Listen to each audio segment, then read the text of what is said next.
Hello friends, मी ज्योत्स्ना खानविलकर माझ्या चॅनलवर आपल्या सर्वांचं अगदी मनापासून स्वागत करते। कसे आहात सगळे? मजेत ना? चला तर आजच्या व्हिडिओला सुरुवात करूयात। आज आपण मिरची पावडर बनवणार आहोत। त्यासाठी मी मिरच्या उन्हामध्ये सुकवण्यासाठी ठेवलेल्या आहेत। ह्या 1 किलो मिरच्या आहेत। त्याच्यामध्ये आपण अर्धा किलो काश्मीरी बेडगी घेतलेली आहे, चांगल्या क्वालिटीची। या बेडगी मिरच्यांमध्ये पण फार क्वालिटीज असतात, त्यामुळे तुम्ही चेक करून घ्या। ही काश्मीरी बेडगी मिरची आहे अर्धा किलो। आणि इथे मी पाव किलो शंकेश्वरी घेतली आहे, ती पण चांगल्या क्वालिटीची घेतली आहे।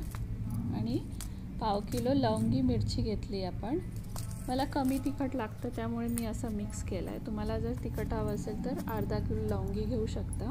आणि इथे आपण जाडं मीठ उन्हामध्ये सुकवण्यासाठी ठेवलं आहे, त्यामुळे त्यातलं पाणी सुकल्या जातं, चवीला देखील अगदी टेस्ट चांगली येते त्याची।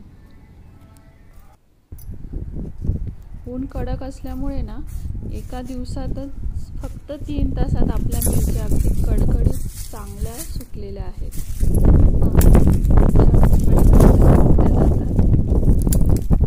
अशा चटकन मोडल्या की सुकल्या म्हणून समजायच्या। जास्त वेळ पण उन्हात नाही ठेवायच्या, नाहीतर मग त्याचा कलर जातो। या मिरच्या पण कशा पटकन अशा तुटल्या जातात।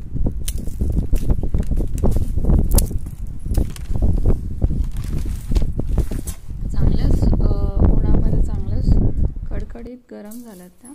आता मी देठ काढते सर्व मिरच्यांचे। देठासहित नाही घ्यायची, नंतर मग त्याचा कलर असा फिकट पडतो, कलर निघून जातो देठासहित घेतल्यावर। सो आपण सर्व मिरच्यांचे देठ काढलेत। इथे पहा मिरच्या, आणि बिया पण निघाल्या होत्या, त्यातला कचरा काढून बिया बाजूला ठेवल्यात। ते दोन्ही घेऊन मी मिरची पावडर करायला इथे आलेले आहे।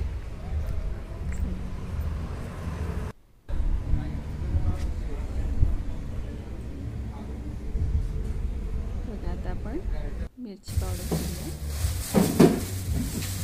इथे मशीनमध्ये पूर्वी डंका असायचे, पण आता कमी झालेले आहे डंका। पण मिरची पावडरसाठी मशीन चांगली आहे, त्याच्यात चांगली दिसते। आता किती छान कलर आला आपल्या मिरची पावडरला। मिरची पावडर प्लस रेडी झालेली आहे। पहा, मिरची पावडर आपली रेडी आहे। व्हिडिओ आवडला असेल तर प्लीज सबस्क्राईब करा माझ्या चॅनलला, आणि बाजूची बेल आयकॉन प्रेस करा। त्यामुळे काय होईल, मी जेव्हा व्हिडिओ अपलोड करेल तेव्हा तुम्हाला नोटिफिकेशन मिळेल। आणि लाईक करा आणि शेअर करा। Bye bye.